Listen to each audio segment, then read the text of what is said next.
નમસ્કાર. સેક્યુલર લોકશાહી આંદોલન એટલે મુવમેન્ટ ફોર સેક્યુલર ડેમોક્રેસીને આપણા ગુરુવારી મિટિંગને બધાને સ્વાગત છે.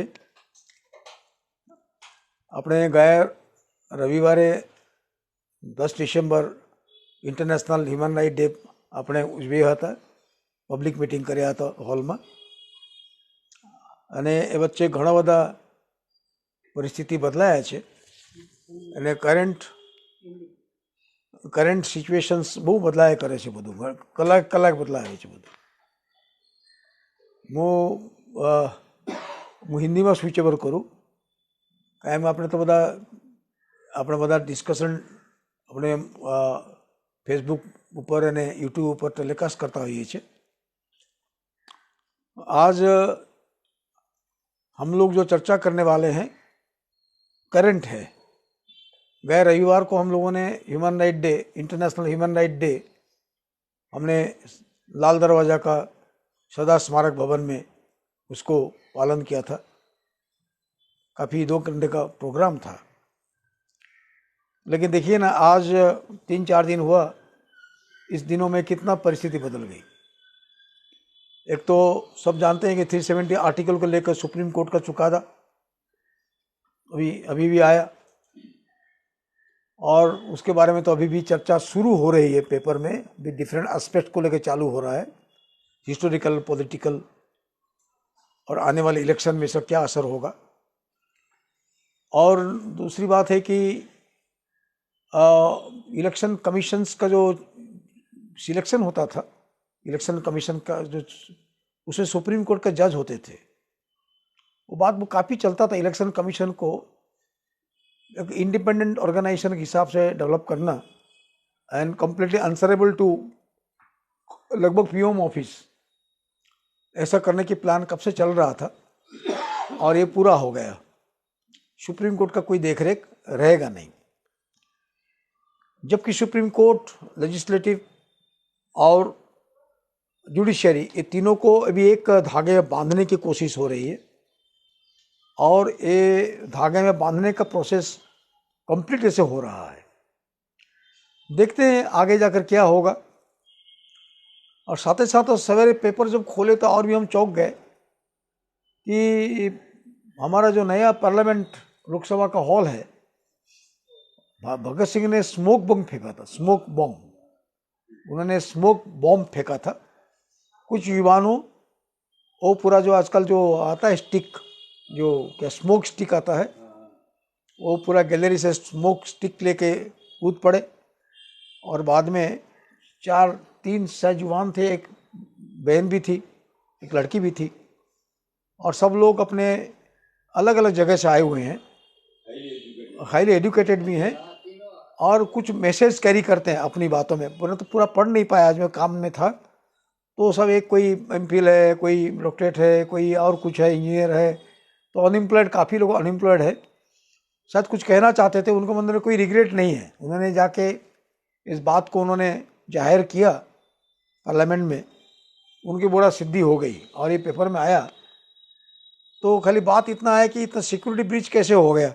आज का एनिवर्सरी था शायद, जो पार्लियामेंट हाउस का जो अटैक हुआ था, उसी टाइम पे जब अडवाणी जी होम मिनिस्टर थे, आज का शायद उसका एनिवर्सरी था. यस्टरडे था, हाँ यस्टरडे. तो कैसे हो गया, इतना सिक्योरिटी ब्रीच है. और तो जिन्होंने पास दिया था वो भी एक यंग आदमी है, वो भी एक बीजेपी के एमपी हैं. तो उनकी पास का कैसे जाने के लिए गैलरी में कोई भी जा सकता है. कोई अगर आपका परिचित है तो आप जा सकते हैं. तो इन लोगों के साथ तो कोई बीजेपी यंग एमपी है, तो शायद उनकी जान पहचान होगा, तो उन्हीं की परमिशन था, उन्हीं के रिकमेंडेशन से ये लोग अंदर गए थे. ये भी एक मैसेज है. इतनी बड़ी सब इलेक्शंस हो गया, 5 राज्यों की इलेक्शन का बात आ गया, और 4 यूथ की 5 यूथ, 4 यूथ, हाँ 4+, हाँ 2 बार 4. तो ये 4 यूथ का एक मैसेज वो लोग ऑल इंडिया यूथ का मैसेज को दे रहे हैं लोग. आप किस ढंग से देखेंगे तो ये शॉकिंग है या रिवीलिंग है, या रिवील कर रहा है या शॉकिंग है, कहना अभी तो चर्चा होगी इसके बारे में. और मुझे लगता है कि आज हमारा करेंट टॉपिक है, हमारा डिस्कशन तो कलेक्टिव होता है, ग्रुप डिस्कशन होता है, और मुझे लगता है कि सब अपने अपने ढंग से बात रखें। कश्मीर का 370 आर्टिकल जो है वो तो कितने साल हो गए, 4 साल हो गए ना 370 आर्टिकल का अब्रोगेशन करके, उसको अब्रोगेशन होकर 4 साल हो गया, और बहुत लोग आशा लेके बैठे हुए थे कि इसका कुछ चुकादा कुछ स्पेसिफिक आएगा। हाँ, स्पेसिफिक ही आया। तो उन्होंने जो टेम्पररी है करके जो था, ये टेम्पररी था, और टेम्पररी प्रोविजन को हटाने का अधिकार पार्लियामेंट को है बोल के सुप्रीम कोर्ट ने, जो उनका पूरा बेंच बैठा था, कितना 7 बेंच या 5 बेंच, 5 पूरा फुल बेंच नहीं था, तो उन्होंने इंक्लूडिंग चंद्रचूड़ जो हमारे चीफ जस्टिस हैं उनको लेकर पूरा ये दिया कि 370 आर्टिकल का एब्रोगेशंस ये बिल्कुल सही है। लेकिन उन्होंने स्टेटहुड डिक्लेयर करने के लिए बात की, इलेक्शन सितंबर तक करने के लिए बात की, लद्दाख का जो सेपरेशन किया, यूनियन टेरिटरी बनाया, इसको जस्टिफाई किया, और उसके लेकर भी काफ़ी अभी चर्चाएं बाकी है, और काफ़ी ओपिनियन भी आ रहे हैं। वही कह रहे हैं कि हिस्ट्रिकल पर्सपेक्टिव में ये नहीं हुआ, ठीक से नहीं हुआ, क्योंकि हिस्ट्रिकल पर्सपेक्टिव में देखना चाहिए था। और लेकिन कश्मीर के जो नेता लोग जो हैं, खास करके मुफ्ती महबूबा बहन और ये फारूक अब्दुल्ला, उमर अब्दुल्ला, यही लोग जो है उनका रिएक्शंस बिल्कुल विपरीत है। लोगों का तो रिएक्शंस तो आया नहीं, वहाँ से पेपर कुछ निकलता नहीं है, तो कुछ पता नहीं है कि क्या उनका रिएक्शन है। जो हम समझ सकते हैं कि और एक कुछ हुआ, तो ऐसी कुछ बात है।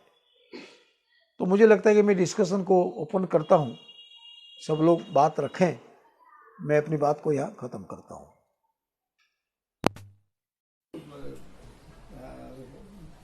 सुप्रीम कोर्ट था, उसने ये केस दाखिल ही नहीं करना चाहिए, क्योंकि सदन हाईएस्ट है। सदन जो लॉस बनाते वो सुप्रीम कोर्ट में अप्लाई होता है। अगर सुप्रीम कोर्ट ने ना कही होती तो क्या करते हैं लोग, पास ले जाते, दोबारा देखते होता उसमें। हाँ, पर सुप्रीम कोर्ट हमें ક્યાંથી આવે? તો સદન તો હાઈએસ્ટ છે, એ કાયદો કરે છે ત્યારે સુપ્રીમ કોર્ટમાં કેસ ચાલે છે ને। फिलन साहब आप बोलेंगे? मैं बोलता हूँ, ये जो फरमाया जनाब ने, इस पार्लियामेंट सुप्रीम नहीं है। अगर पार्लियामेंट सुप्रीम होती ना तो मेजोरिटी रूल माइनॉरिटी को बाहर फेंक देती। चेक एंड बैलेंस हमेशा रहा है, क्योंकि सुप्रीम कोर्ट जो इंडिया का सुप्रीम कोर्ट है वो सबसे पुराना supreme court American supreme court है, 400 साल से डेमोक्रेसी से एक्सपेरिमेंट कर रहा है। हालांकि इंग्लैंड दूसरा कंट्री जो इंग्लैंड है, कहने को तो राजाशाही है, लेकिन उसको कहते हैं इंपीरियल डेमोक्रेसी, कि उनके पास राजा भी है और डेमोक्रेसी भी है। और देखिए कॉन्स्टिट्यूशन वगैरह की बात करते हैं, इंग्लैंड में कोई कॉन्स्टिट्यूशन नहीं है, एक कन्वेंशन और लॉज ही है। सो इट्स डिपेंड करता है कि एक जो समाज है वो किस तरह विकसित हुआ है मानसिक रूप से। तो यूएस सुप्रीम कोर्ट की बहुत पहले की 200 साल पहले की रूलिंग है कि हमारा एजेंडा है कि हर एक कोई कानून फॉलो करता है। अब ये है कि पार्लियामेंट कानून फॉलो नहीं करती है। आफ्टर पार्लियामेंट एक कानून के लिए पार्लियामेंट को उसको सीख मिली है। वो जो कानून जिससे आए हैं उसको सीढ़ी की स्टालिन की तरफ सीढ़ी पे चढ़े और सीढ़ी को फेंक नहीं सकते कि ताकि दूसरा नहीं आए, तो फिर माइनॉरिटी खत्म हो जाती है। तो ये चेक एंड बैलेंस रहता है। तो इसलिए सुप्रीम कोर्ट ने किया है, क्योंकि 370 पार्ट ऑफ द कॉन्स्टिट्यूशन था, तो इसलिए कॉन्स्टिट्यूशन का part of the constitutional bench ने लिया। ये कायदा कानून के रखवाला सुप्रीम कोर्ट है, लेजिस्लेचर नहीं है। लेजिस्लेचर कानून पास करती है, लेकिन उसका इम्प्लीमेंटेशन, उसका इंटरप्रिटेशन वो अलग होता है, क्योंकि कलेक्टिव विजडम मानते हैं। लेकिन सारे पावर जो है चेक एंड बैलेंस किस तरह किए गए, elected representative and selected representative. तो सुप्रीम कोर्ट ने फेवर में डिसीजन नहीं दिया तो नहीं दिया तो नहीं दिया, तो तो मानना पड़ेगा। 370 फिर से लाएगा, तो चालू रहेगा। अमेरिकन सुप्रीम कोर्ट ने यही सत्यानाश कर दिया कंट्री का कि भाई एबॉर्शन का राइट्स है कि नहीं। वहां भी यही कहा कि ये एक लाइफ पेट में पल रही है उस लाइफ का अधिकार है कि नहीं। वो माँ बोलती है कि मेरे शरीर के अंदर है, मेरा अधिकार है। इसके ऊपर 3 बार सुप्रीम कोर्ट घूम चुका है। तो जैसे ब्लैक एंड व्हाइट का जब डिसीजन आया था भाई आपको ब्लैक्स को राइट्स देने पड़ेंगे, तो उन्होंने मना किया। उस पर सिविल वार शुरू हुई थी। जब अब्राहम लिंकन ने सिविल वार शुरू हुई थी कन्फेडरेट स्टेट में और नॉर्दर्न स्टेट्स की, उन्होंने कहा जो गुलाम है वो प्रॉपर्टी है, आदमी नहीं है। उन्होंने कहा ऐसा नहीं हो सकता। तो इसके ऊपर यहाँ तक झगड़ पड़े ब्लैक्स के राइट्स के लिए, सिविल वार कराई गई। तो लोग जो है अधिकार के लिए लड़े हैं। राजा राम मोहन राय ने ब्रिटिश पार्लियामेंट में कहा था कि जो ब्रिटिश के नागरिकों को हक है वो हिंदुस्तान को क्यों नहीं दिए जाते। अगर आप हिंदुस्तान को गुलाम करते हैं तो आप ह्यूमन राइट्स वायलेट कर रहे हो। तो ये जो है ना चेक्स एंड बैलेंसेस और इंटरप्रिटेशन वो हमेशा स्ट्रगल करती आई। उसके लिए जहां तक ह्यूमन राइट्स में जो सुप्रीम कोर्ट के 2 पॉइंट्स थे, एक तो था टेम्परेरी प्रोविजन। अब सवाल ये है कि टेम्परेरी कहां तक हुआ। सरकारी नौकरी तो है ना कि परमानेंटली टेम्परेरी, 30 साल से टेम्परेरी है, वो परमानेंट होगा ही नहीं। और यह टेम्परेरीली परमानेंट था। ये दोनों के हिसाब से सुप्रीम कोर्ट ने कहा टेम्परेरी था तो फिर कहीं ना कहीं तो उसका अंत आएगा। और सारी पॉलिटिकल पार्टी कहती थी इसका अंत होना चाहिए, लेकिन किस तरह अंत होना चाहिए। वो red tape cut length wise, कभी रेड टेप पूरी नहीं होगी और आपका अंग्रेजी में बोलते हैं we go on doing it until cows come home होम। जब तक सांस नहीं पड़ती तब तक लगे रहो, उतना तो हो नहीं सकता। अब यही टेम्परेरी फिनोमिना और टाइम बाउंड फिनोमिना अगर हम रिजर्वेशन की क्लॉज को लगाएं कि 10 साल तक रिजर्वेशन ड्रॉप करनी, उस खींचते चले गए। 10 साल वाज ए डेफिनिट पीरियड।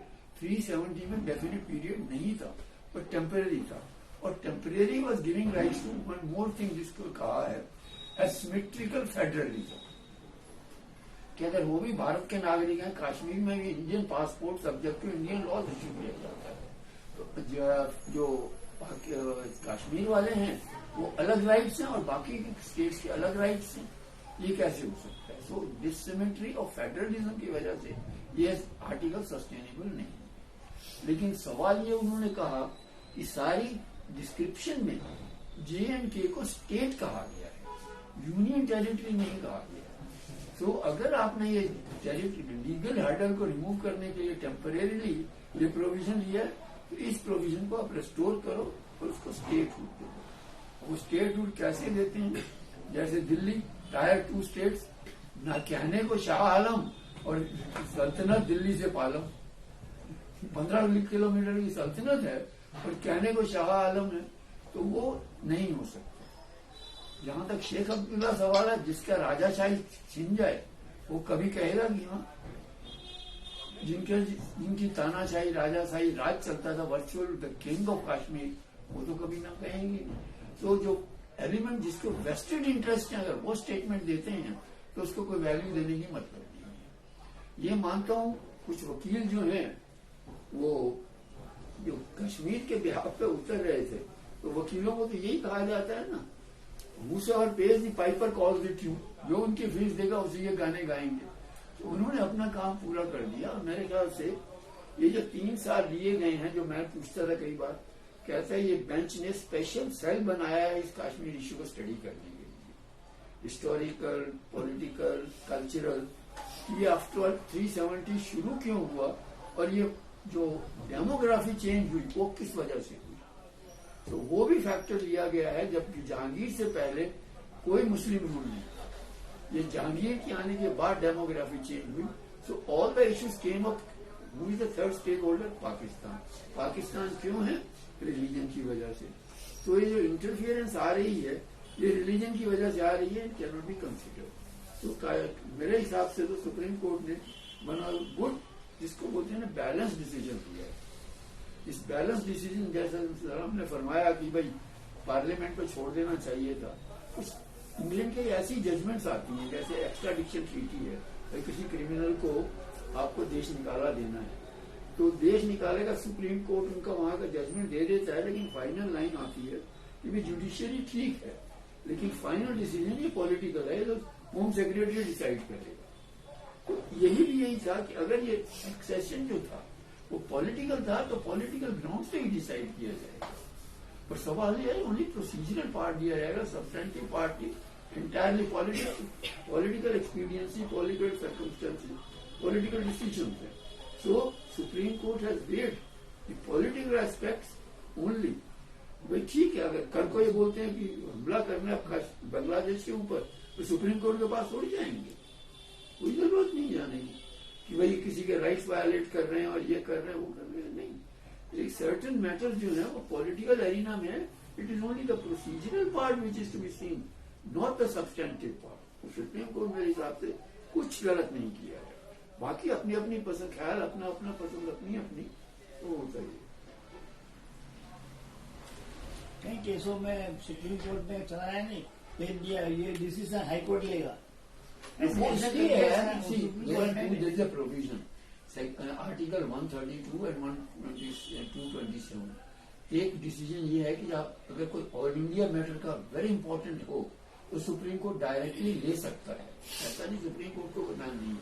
और आर्टिकल 142 है, in for the sake of justice they can do anything. तो हर एक के पास अपनी अपनी पावर है, हालांकि कंकरेंट डिसीजन हाईकोर्ट के पास, जब मेरे पास पावर है तो मेरे बॉस के पास अल्टीमेटली है। अब ये लगता है कि ये नालायक है, मैं इसके बॉस के पास जाऊंगा, तो भाई जाओ। तो वो बोलते हैं भाई तुम्हारा केस इतने आने लायक नहीं है, ये छोटा केस है, डिस्ट्रिक्ट लेवल पे या सीनियर डिवीजन पे डिसाइड हो सकता है। उनको लगे कि national importance, central act challenge कर रहे हैं, और सेंट्रल एक्ट जो डिसीजन दिया जाएगा हाई कोर्ट में वो उसी स्टेट पे लागू पड़ेगा। और सेंट्रल एक्ट ऐसा है कि जब सारी कंट्री में लगता है तो उसी से लो ना सारी कंट्री का डिसीजन पूरा हो जाए। तो ज्यूरिसडिक्शन हर एक का है, और ज्यूरिसडिक्शन सुप्रीम कोर्ट का है, लेकिन वो बोलते हैं ये इस वक्त स्टेज पे इतना मटेरियल नहीं है कि हम डायरेक्टली टाइम वेस्ट करें। आप अब जो सूटेबल उसको court of the first instance, initial entry level court कौन सा है, डिस्ट्रिक्ट कोर्ट है, फाइनेंशियल जुडिशियरी है, हाई कोर्ट है, एपेलाइट ट्रिब्यूनल है, रेगुलेटरी कमीशन है, दे आर सबको किए हुए। लेकिन ठीक है, ओमिनियसेंट पावर सुप्रीम कोर्ट के पास जरूर है, लेकिन उसके पास ये भी पावर है कि जहां तक सुप्रीम कोर्ट की अपील का सवाल है, आपको मैं अमेरिकन सुप्रीम कोर्ट फेडरल को डिसीजन दूं, वो साल में 12-15 केस ही लेती है। 95 cases before hearing is discharge not fit for admission. तो ये जो हमारे जो ना हर एक की बात सुनते रहो, उसकी वजह से ये सारा केस पाइल अप हो गया। और जो मेरे इलेक्ट्रिसिटी के केस जाते हैं सुप्रीम कोर्ट में, मेरी समझ में नहीं आता ये सुप्रीम कोर्ट में पहुंचने कैसे हैं। उनको जिस वकील ने आर्ग्यू किया उसको तो पेनल्टी लगानी चाहिए। ऐसे ऐसे फ्लिम्सी केसेस सुप्रीम कोर्ट हैंडल करता है, आइदर या तो उनको टाइम पास करना है या उसका वैल्यू नहीं समझती। कुछ लोग जो है ना वहां पर, जैसे डिपेंड अपॉन जजेस कैसे आते, जहां पर 10 लाख का फाइन देकर डिटरेंट होगा, नहीं जी 10,000 का फाइन होगा। तो एक लेवल ऑफ अंडरस्टैंडिंग है। ये बीरबल अकबर की मैं कहानी नहीं कहना चाहता, नहीं तो मेरे को बोलेंगे रेसियर तो रेसियर हो गया है, तो मैंने बट हर एक का ज्यूरिसडिक्शन है।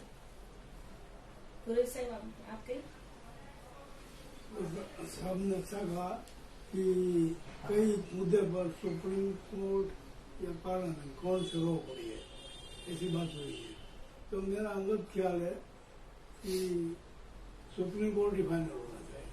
तो पार्लियामेंट में तो कैसा होता है, जैसे आपने शेख अब्दुल अली का मुफ्ती का बताया, तो ऐसे प्रेसिडेंट बात होती है, लेकिन पार्लियामेंट सुप्रीम कोर्ट में ऐसी बात आएगी तो ये बहुत अच्छी बात है। सुप्रीम कोर्ट ने जो अपना डिसीजन दे दिया है।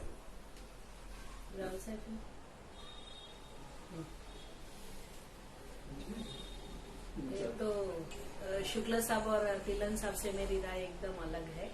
शुक्ला साहब जो सवाल उठा रहे हैं वो बेसिक जो स्ट्रक्चर है कॉन्स्टिट्यूशन का, शायद हम सब लोग जानते नहीं, इसलिए काफी ऐसी आर्ग्यूमेंट भी रखते हैं। सुप्रीम के आगे जो भी पिटीशन जाता है, सुप्रीम कोर्ट उसका सुनवाई करता है। अगर उस केस में लगता है तो वो आगे हियरिंग करता है, वरना हाई कोर्ट के लेवल का, मतलब कोई स्टेट का रिलेटेड है तो वो वापस भी भेजता है। इसलिए कि सुप्रीम पे इतना बर्डन ना हो जाए, और हाई कोर्ट जो एड्रेस कर सकता है जो लीगल मैटर, उसको एड्रेस करने का। जो कॉन्स्टिट्यूशनल मैटर है वो सुप्रीम का प्रिविलेज है, वो बात हमें भूलना नहीं चाहिए। और ये 370 आर्टिकल था वो कॉन्स्टिट्यूशनल अरेंजमेंट था। ये जो बताया कि पार्लियामेंट में पास हो गया तो पार्लियामेंट सुप्रीम है, और ये बात सही है, तिलन साहब की डेमोक्रेसी में चेक एंड बैलेंस होता है। कोई भी पावर एब्सोल्यूट हो जाए वो ठीक नहीं है, ना एग्जीक्यूटिव का, ना पार्लियामेंट का, ना जुडिशियरी का। मतलब चेक एंड बैलेंस का प्रोविजन हर कोई डेमोक्रेटिक कंट्री में रखा जाता है, वो कॉन्स्टिट्यूशनल अरेंजमेंट से रखा जाता है।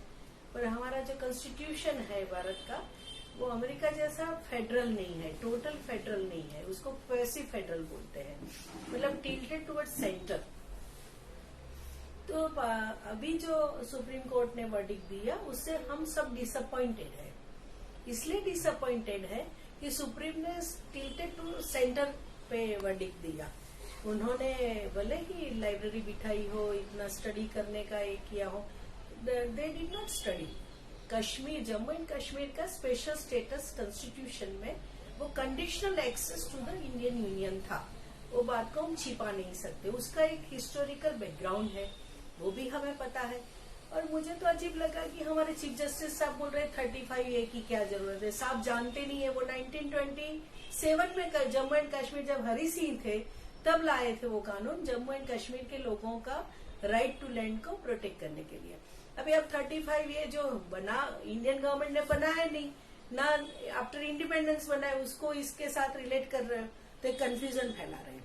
और इन नॉर्थन ईस्टर्न स्टेट में भी हमने सबको स्पेशल स्टेटस दिया है, वो प्रोविजन करना पड़ता है, क्योंकि इंडियन गवर्नमेंट अभी आज जो इंडिया बोलते हैं, वो इंडिया का मैप जो आज हम देख रहे हैं वो 1947 के बाद ही बना है, वो हमें भूलना नहीं चाहिए। और ये जो प्रोविजन किया है, ये 35A जैसा प्रोविजन हमारे डांग डिस्ट्रिक्ट में भी है। मैं वहां परचेज नहीं कर सकती हूँ लैंड, तो डांग के लोग क्या करेंगे? हमारे जैसे लोग जाके वहां जमीन पे कब्जा कर ले तो वहां के लोकल लोगों का राइट टू लाइवलीहुड का क्या होगा?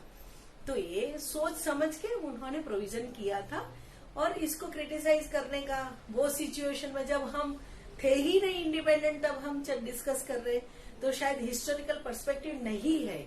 हम डिसअपॉइंटेड है।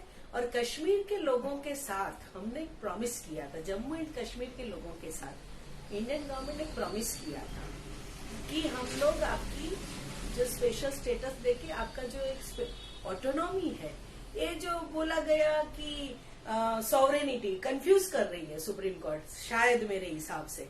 और स्पेशल स्टेटस एक अलग है और सॉवरेनिटी अलग बात है। सॉवरेनिटी क्या है कि आप जैसे जम्मू एंड कश्मीर, हाँ सॉवरेन तो था वो प्रिंसली स्टेट, जब इंडियन गवर्नमेंट से जुड़े तब तो जो कश्मीर के राजा हरि सिंह, वो तो उन्होंने डिले किया, वो तो हिस्ट्री में मैं नहीं जानना चाहती हूँ, पर वो सबको पता है कि who is responsible for this problem. वो राजा हरि सिंह जो करेंसी बोल रहे हैं, भाई साहब हमारे माननीय श्री प्रिंस ऑफ वो टाइम के प्रिंस, और बोल रहे मैंने डिक्लेरेशन कर दिया। अरे भाई आप कौन होते डिक्लेरेशन करने वाले? और जो बातें सुप्रीम कोर्ट ने रिफर भी किया, अजीब लगा मुझे तो करण सिंह का रेफरेंस देना। जब राजा हरि सिंह का रूल खत्म हो गया तो वहाँ वो किंगडम और ये सब बातें खत्म हो गई, तो वहाँ पीपल्स रूल की बात आ गई, हम जो डेमोक्रेसी बोलते हैं। तो शायद सब काफी 23 पिटीशन थी मेरे हिसाब से, शायद ज्यादा भी हो सकती है, पर उसको सबको क्लब कर दिया। तो कुछ सवाल नहीं उठाए थे, जैसे उन्होंने बोला कि लद्दाख को ये दिया, वो कोई किसने चैलेंज नहीं किया है, so we are not giving any opinion. फिर उन्होंने वो बोला कि प्रेसिडेंट ने जो क्लॉज यूज करना चाहिए था उसको ये करने के लिए, एब्रोगेट करने के लिए, वो क्लॉज यूज नहीं किया, इसलिए इसको खारिज करना चाहिए। जो प्रोविजन अभी एक किया है वो बात पे भी कोई बात नहीं करता है, सुप्रीम ने इसका स्पेशल रिमार्क भी किया है। और जस्टिस कॉल जो है उन्होंने बोला कि इतने सालों से जम्मू एंड कश्मीर के लोगों को जो पीड़ा सहनी पड़ी, उसका रिकंसिलेशन कमीशन बनना चाहिए, ट्रूथ एंड रिकंसिलेशन कमीशन, उसकी भी कोई बात नहीं कर रहे, क्योंकि वो कॉल साहब ने स्पेशल उनके जजमेंट में बात को मेंशन किया है कि कितने लोगों को त्रासदी हुई है, कितने लोग परेशान हुए हैं। और वहां के महिलाओं के जो हाल है, मिसिंग पर्सन और हाफ विडो, वो जो नई नई टर्म्स हमारे देश में आई, तो उसके बारे में हमारा कोई ये नहीं है कंसर्न, हमें कोई कुछ ये नहीं लग रहा है कि ये 370 को ये कर दिया तो बहुत बड़ा काम कर दिया। क्या बहुत बड़ा काम हमने कर दिया? पार्लियामेंट में ब्रूट मेजोरिटी आए तो क्या आप ट्रूथ बोलोगे वो झूठ ट्रूथ हो जाएगा? वो तो हो नहीं सकता शुक्ला साहब। पार्लियामेंट हो, असेंबली हो, कोई भी हो, ट्रूथ को आप मेजोरिटी माइनॉरिटी में उसको नहीं तोड़ सकते। तो सचमुच पूछा जाए तो हमने एक्सपेक्ट नहीं किया था कि हमारे देश की सर्वोच्च अदालत जो मुंबई केस में जिन्होंने फेडरल टिल्ट को प्रीफर किया था, अभी सेंटर की ओर के टिल्ट को प्रीफर किया, तो ये तो खतरनाक बात है। कल गुजरात में प्रेसिडेंट्स रूल लगा दो, फिर डांग को काट दो, फिर मेहसाणा डिस्ट्रिक्ट को काट दो, फिर बोलो कि हमारा तो पार्लियामेंट का तो ये है, प्रेसिडेंट रूल लगा दो तो वो स्टेट का, तो हम लोग चाहे ऐसा एडमिनिस्ट्रेशन कर सकते। कैसा करेंगे? हमें अच्छा लगेगा? कोई भी स्टेट को अच्छा लगेगा ऐसा करने से? आपने उनका रिप्रेजेंटेशन ही निकाल दिया और वहां प्रेसिडेंट रूल लगा के आपने काम किया, तो पार्लियामेंट क्या रिप्रेजेंटेटिव हो गई वो स्टेट की? ये क्या डेमोक्रेसी की बात है? हमें सबको सोचना चाहिए। ये कोई छोटी मोटी बात नहीं है। एब्रोगेशन को अपहोल्ड करने की बात में कितने सारे मैसेजेस हैं। अगर हम ये बात पे हमारा ध्यान न जाए कि हमारे देश में मुझे तो लगता है कि ऐसी डिमांड करनी चाहिए लार्जर कॉन्स्टिट्यूशनल बेंच में, इसका हियरिंग होना चाहिए। और हमने वो समय पे जम्मू एंड कश्मीर के लोगों को जो प्रॉमिस किया था उसको हमने डिफाई किया है, हमने बैक स्टेपिंग किया है through our majority in parliament. और जम्मू एंड कश्मीर के लोगों के लिए वो सिर्फ 370 नहीं था, वो आर्टिकल ऑफ फेथ था। वो आर्टिकल ऑफ फेथ को हमने एब्रोगेट किया है, वो बात को न भूलना चाहिए। तो मुझे तो बहुत ही बुरा लगा और मैंने नहीं सोचा था कि हमारे देश के इतने लर्नेड लोग कुछ हिस्ट्री नहीं समझेंगे, हिस्टोरिकल पर्सपेक्टिव नहीं, पीपल्स एस्पिरेशन और एक्सपेक्टेशंस कहाँ पे लोग राव करेंगे।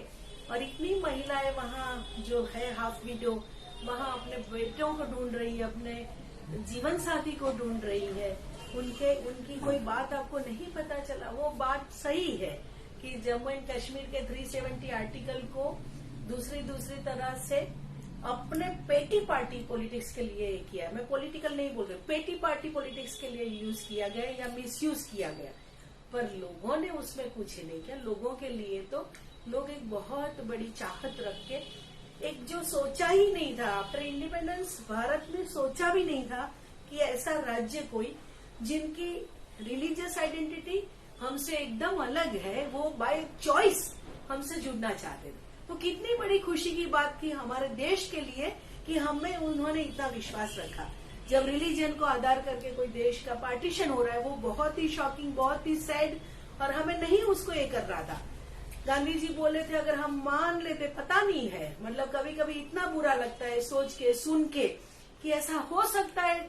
मतलब फ्रेंच क्रांति के बाद कोई दुनिया में कोई देश धर्म के आधार पे नहीं बना और हमने बनाया, और वही समय पे कोई राज्य हमसे डिफरेंट आइडेंटिटी रख रहा है, वो बोल रहा है कि नहीं हम भारत के साथ जुड़ेंगे क्योंकि वहाँ गांधी जी है, क्योंकि वहाँ रूल ऑफ लॉ होगा, वहाँ डेमोक्रेसी होगा, उसके लिए वो हमारे साथ जुड़ रहे थे।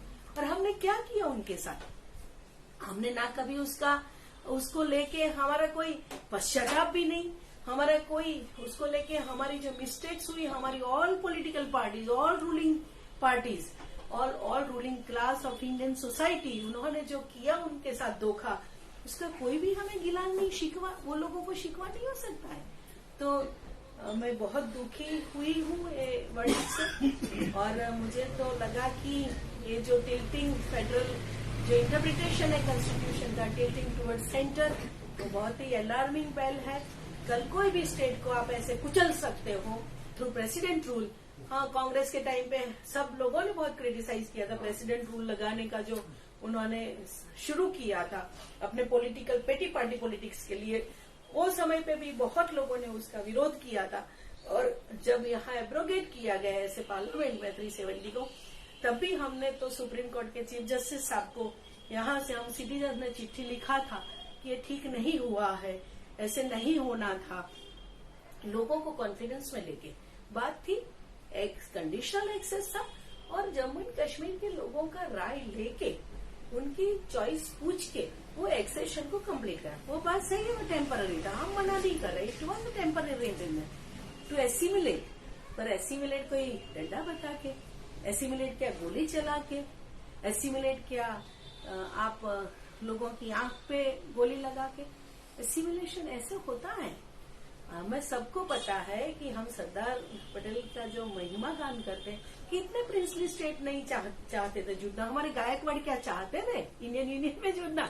इतिहास देख लीजिए कि कैसे उनको जोड़ा। पर ये स्टेट, लोग, राजा नहीं, लोगों ने बोला कि हम जुड़ना। मतलब शेख अब्दुल्ला लोगों के लीडर थे, हरी सिंह लोगों के लीडर नहीं थे। उन्होंने प्रीफर किया, उन्होंने प्रेशर बनाया और वो बाय चॉइस हमसे जुड़ना चाहे, बाय चॉइस वो एक्सेशन हुआ, कंडीशनल एक्सेशन हुआ, बहुत जल्दबाजी में सब कुछ हुआ, वो बात सही है।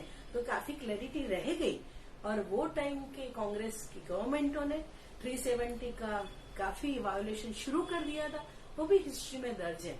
हमारे नूरानी साहब की किताबें पढ़ लीजिए, वो रिकॉर्ड अवेलेबल है कि कैसे वायोलेशन शुरू कर दिया था। और उनको अलग ध्वज है, उनका अलग तो सबका था भाई। अमेरिका की जो बात तिलन साहब करते हैं, सबका अपना है तो क्या प्रॉब्लम है? वो क्या उससे हमें कोई दिक्कत है? वो कोई दिक्कत करने वाली बात भी नहीं थी। तो ये जो एक हिस्टोरिकल पर्सपेक्टिव होना चाहिए। हम 75 इयर्स ऑफ इंडिपेंडेंस की बात करते हैं तो हमारे हिस्ट्री को भी ठीक से जानना, समझना और पीपल्स पर्सपेक्टिव से देखना है, नहीं कि रूलिंग पार्टी या रूलिंग क्लास के पर्सपेक्टिव से देखना है। तो वी आर टोटली डिसअपॉइंटेड। हम लोग काफी ये है, नाराज है और हमें डिमांड करने की इच्छा हो रही है कि लार्जर कॉन्स्टिट्यूशनल बेंच में उसका रिव्यू होना चाहिए।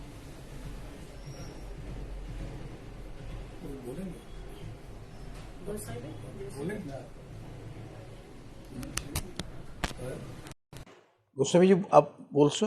કાશ્મીર બાબતનું ચાલી રહ્યું છે. તિલન સાહેબને બાકી છે.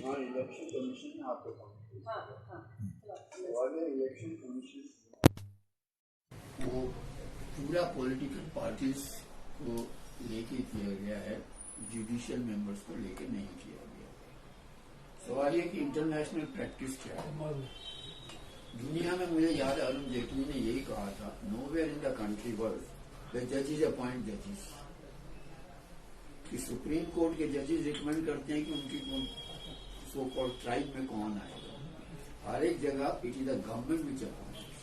और सवाल यह है कि जो गवर्नमेंट सिलेक्शन बॉडी कॉन्स्टिट्यूट करती है उसकी कंपोजिशन क्या है। अब अमेरिका में देखिए, इसको बोलते हैं कंफर्मेशन। एनर्जी सेक्रेटरी हुआ, सेक्रेटरी ऑफ स्टेट हुआ, तो पकड़ेगा नहीं। ये सेक्रेटरी हुआ, सेक्रेटरी ऑफ स्टेट हुआ, उनको कंफर्मेशन कहां से दी जाती है? उनका सिस्टम जितना है कि रिपब्लिकन और डेमोक्रेट्स दोनों के रिप्रेजेंटेटिव बैठते हैं, उनकी इंटरव्यू लेते हैं और उसका रियली जिसको बोलते हैं ना चमड़ी उधेड़ देते हैं सवाल पूछ के। उन्होंने टीवी मैंने कई कंफर्मेशन हियरिंग सुनी है, वो पूरी उसकी नॉलेज की झाड़ दे देते हैं, भाई तुमने क्या करोगे, क्या किया, ये डिसीजन दिया वो दिया। वो 15 दिन तक स्टडी करके आते हैं, उसके बाद कंफर्मेशन दी जाती है। सवाल यह है कॉन्स्टिट्यूशनल पोस्ट और नॉन कॉन्स्टिट्यूशनल का फर्क क्या है।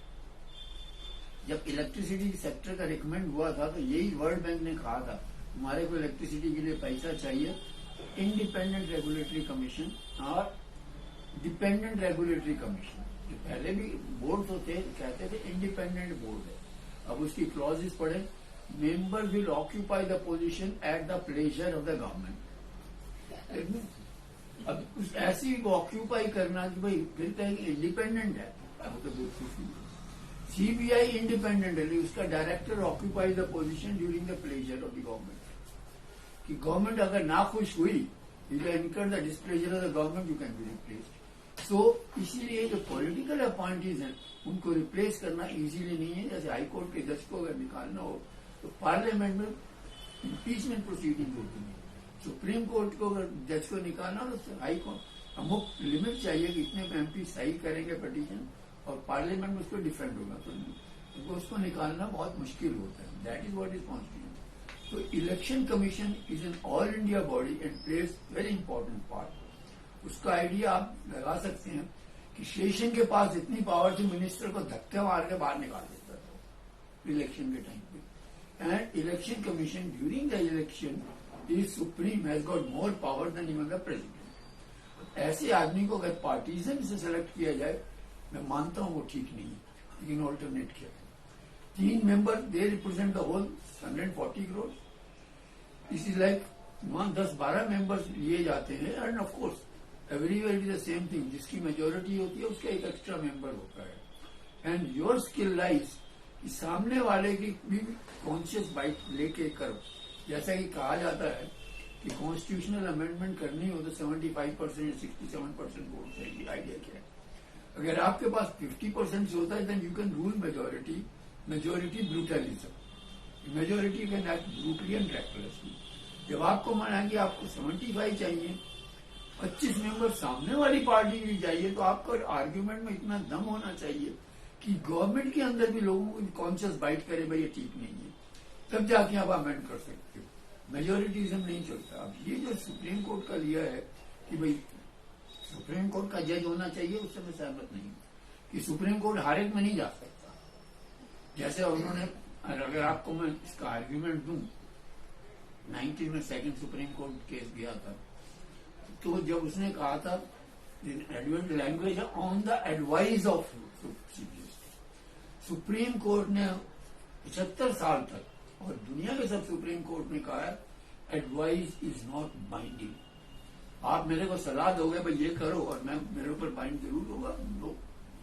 लेकिन इस केस में जब सुप्रीम कोर्ट के जजेस की अपॉइंटमेंट का सवाल आया, तो उन्होंने कहा नो दैट इज बाइंडिंग। ये तो ट्रेड यूनियन अप्रोच हो गई, भाई जो हम कहते हैं वो आपके ऊपर बाइंडिंग है, बाकी जो दूसरे लोग सलाह देते हैं वो बाइंडिंग नहीं है। और उसके लिए एक बड़ा फ्लिमजी आर्ग्यूमेंट दिया गया, it will vitiate the judicial independence, कि अगर जुडिशियरी की बात नहीं मानेंगे तो judicial independence will be lost. ये आर्ग्यूमेंट देखने को तो बहुत अच्छा लगता है, लेकिन इसमें दम नहीं है। दैट मीन्स इसको बोलते हैं ना, यू इन ब्रीडिंग हो रही है कि भाई मैं ही अपना भाई भतीजा लेके आऊंगा।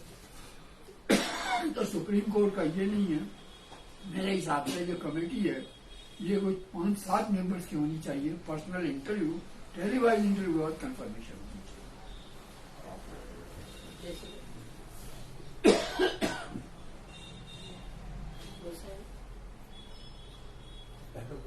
इलेक्शन कमीशन की बात है, अभी ईवीएम का बहुत चल रहा है। नहीं, बात ऐसा है कि आप इलेक्शन कमीशन, हाँ वो इलेक्शन सुप्रीम कोर्ट का, सुप्रीम कोर्ट में वो रेगुलेशन पास हुआ ना। अब ये तो गलत ही है। सुप्रीम कोर्ट ने कभी सरकार अपने अपने भाई भतीजावाद को अंदर डालना चाहती है, पहले से ही चलता है। अब ये क्या ये कानूनी कर देगा ना, फिर तो कोई सवाल ही नहीं है। अभी तक वो at the pleasure of government ही सब अपॉइंटमेंट होते हैं। बीच में मेरे ख्याल से 10-11 साल के पहले एक धमाका हुआ था, क्योंकि समाधान हुआ ना, फिर चलता रहा। लेकिन अब तो ये रिजोल्यूशन पास करके गवर्नमेंट सभी हथियार अपने पास रखना चाहती है। और सुप्रीम कोर्ट से भी अब कोई आशा नहीं है। इलेक्शन कमीशन भी बेकार हो गया। अब दुनिया में अब क्या जाए, भगवान जब कहाँ तक ले जाएंगे, क्योंकि इलेक्शन कमीशन भी बेकार हो गया। वो ईवीएम का लफड़े में हुआ, और सुप्रीम कोर्ट में भी चंद्रचूड़ साहब भी अब नहीं कर रहे थे। महुआ मोहित्रा का आया केस, उनको कुछ हुआ होगा, कुछ लोग वोट दे दिया होगा, गवर्नर बनाएंगे तुम या ऐसे कुछ। अब महुआ मोहित्रा का इतना सॉलिड केस है, 2 साल पहले का चल रहा है, लेकिन महुआ मोहित्रा मना कर दिया, हम तुम्हारी मैटर नहीं ले गए थे। अब फिर वो 5-6 महीने के बाद लेंगे, तब तक दूसरा इलेक्शन आ जाएगा, वो इलेक्शन जीत के भी आ जाएंगे शायद, क्योंकि अब क्या जरूरत है, छोड़ जो हो गया वो हो गया। इसलिए मुझे तो अब दोनों में शंका है। शुक्ला साहब, पुलिस साहब,